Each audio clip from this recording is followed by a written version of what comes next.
If you think about the Cold War as this huge global chess match between communism and democracy, well, today we're zooming in on one of the most intense and complicated games ever played, the Vietnam War. All right, let's get into it. So here's our roadmap.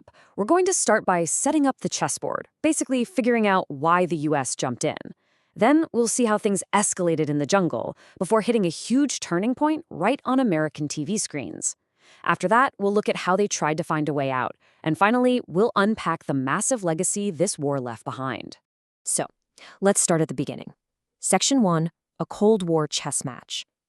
To really get why America went to war in Vietnam, you have to rewind the clock to just after World War II. At the time, American leaders were absolutely obsessed with one big idea, the domino theory.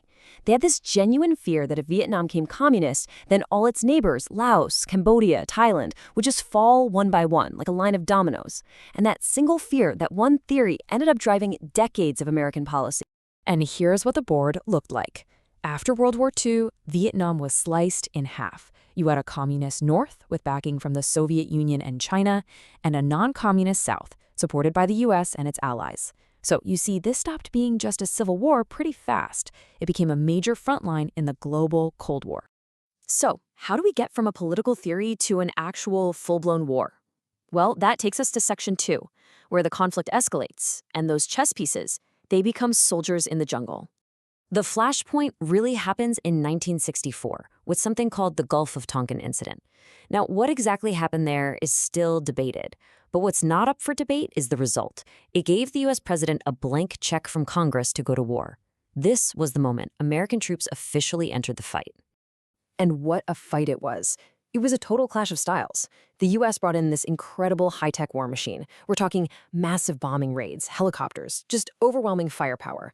But the Viet Cong, they fought a totally different war, a guerrilla war, hiding in jungles, using incredible tunnel networks, blending in with civilians, and launching surprise attacks. In a lot of ways, America's tech advantage was completely canceled out. And this is where the story takes a huge turn. Section 3, the war on television. Because this is where the battle for public opinion, especially back home in America, got completely flipped on its head. The real turning point was an event in 1968 called the Tet Offensive. It was this massive, coordinated surprise attack by the North Vietnamese and Viet Cong all across South Vietnam. Now, from a purely military perspective, it was a disaster for them. But politically, it was an absolute bombshell for the American public. So why was it such a shock? Simple. Television. For the very first time in history, the raw, brutal images of war were being beamed directly into people's living rooms every single night. The government was saying, we're making progress, we're winning, but the pictures on TV told a completely different, much bloodier story. And you can draw a straight line from those televised images to the anti-war movement exploding across the country. As people saw what was really happening, protests erupted everywhere. It created this deep, painful split in American society, and suddenly, it was something politicians just couldn't ignore anymore. Okay, so with a deeply divided country at home and a war that seemed unwinnable on the ground, Washington started desperately looking for an exit strategy. And that brings us to Section 4, trying to find an end in sight. President Nixon came in with a new policy called Vietnamization. The goal was to find what he called peace with honor. The plan, at least on paper, was pretty straightforward. Slowly pull American troops out while, at the same time, train and equip the South Vietnamese army to take over the fight for themselves. So here's how it unfolded. First, American troops started coming home. Then, the burden of the actual fighting was shifted more and more to the South Vietnamese forces. This all led to the Paris Peace Accords in 1973, and by the end of that year, the last American combat troops were gone. But what happens after the Americans pack up and leave? That's what we're going to get into in our final section, Section 5, the aftermath and legacy. Well, the peace treaty was incredibly fragile, and it didn't last. In 1975, just 2 years after the U.S. left, North Vietnamese tanks rolled into Saigon, and South Vietnam fell. The war was over, and after all that fighting, all that sacrifice, the entire country was now under communist rule. The exact outcome the U.S. had spent decades trying to prevent.